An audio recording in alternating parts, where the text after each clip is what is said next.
Excellences, Monseigneur l'archevêque, chers frères et sœurs, je vous salue pour votre présence à cette soirée qui nous réconforte dans nos situations. Je suis ici comme témoin, mais témoin des tribulations d'un peuple, mon peuple,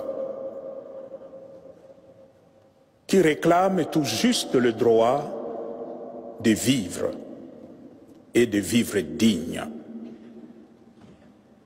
C'est la situation qui prévaut au Congo, un pays immensément riche, considéré comme un scandale géologique, et où vit un peuple extrêmement pauvre, malheureux. Le Congo est aujourd'hui considéré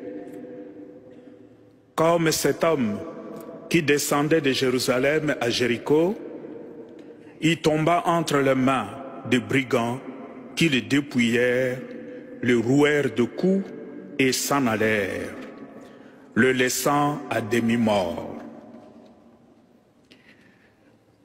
Face à cette situation, le peuple qui souffre ne sait plus vers quel saint se tourner. L'Église, dans ces contextes d'obscurité pour le peuple, apparaît comme source de lumière et d'espérance.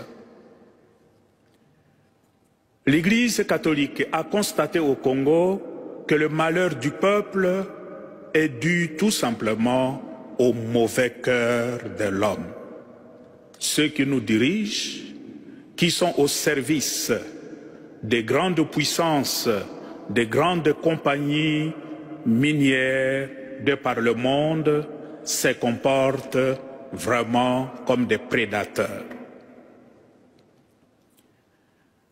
L'Église a choisi de se mettre du côté de son peuple pour panser ses plaies.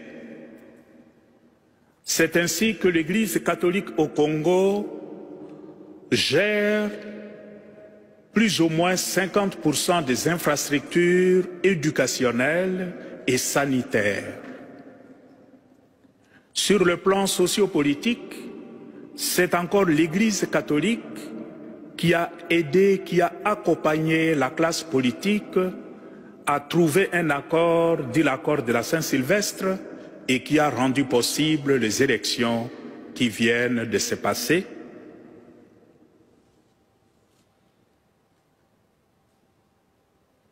Cette situation, ces choix de l'Église lui attirent énormément d'ennuis. Parce que ceux qui font souffrir le peuple n'acceptent pas le rôle de l'Église. Nous avons enregistré l'année passée plusieurs morts lors des manifestations pour la démocratie des hommes, des femmes et des enfants qui réclamaient juste le droit d'aller voter. L'attitude de l'Église est motivée par cette conviction que la foi est d'abord un engagement, et un engagement aux côtés de ceux qui souffrent, aux côtés de ceux qui sont déconsidérés, aux côtés de ceux qui crient leur détresse vers le Seigneur.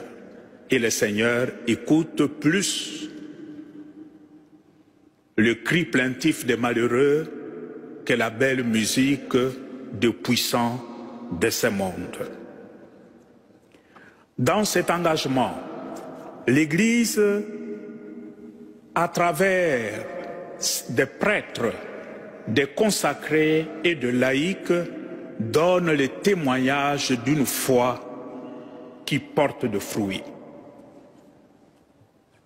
Beaucoup de sang ont coulé au Congo et vous avez entendu dans la présentation des jeunes filles qui sont tuées devant nos églises, des enfants qui sont tués tout simplement parce qu'au nom de leur foi, ils réclament le droit de vivre en tant qu'un être humain de vivre comme Dieu le veut.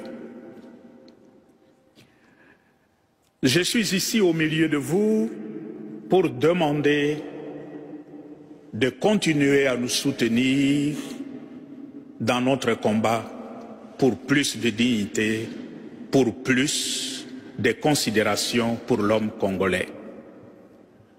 J'implore votre prière sur l'ensemble du peuple, en sachant que ce qui se passe au Congo, c'est aussi presque la même situation qui se vérifie dans certains d'autres pays de par le monde, particulièrement en Afrique. Priez surtout pour les pasteurs. Notre prise de position nous met directement en confrontation avec le puissant de ce monde, surtout dans notre pays. Parce que notre foi nous dit, quelle que soit la longueur de la nuit, le jour finira par se lever. Et fort de cette conviction, nous prions, nous implorons le Seigneur qu'il nous aide pour que ce soleil s'élève le plus tôt pour notre peuple. Merci à vous pour le soutien que nous recevons déjà à travers les organisations qui nous donnent un coup de main, et ce soir en particulier, c'est l'aide à l'Église en détresse. C'est une façon d'aider vos frères et sœurs qui vivent ces tribulations à cause du mauvais cœur de l'être humain. Merci.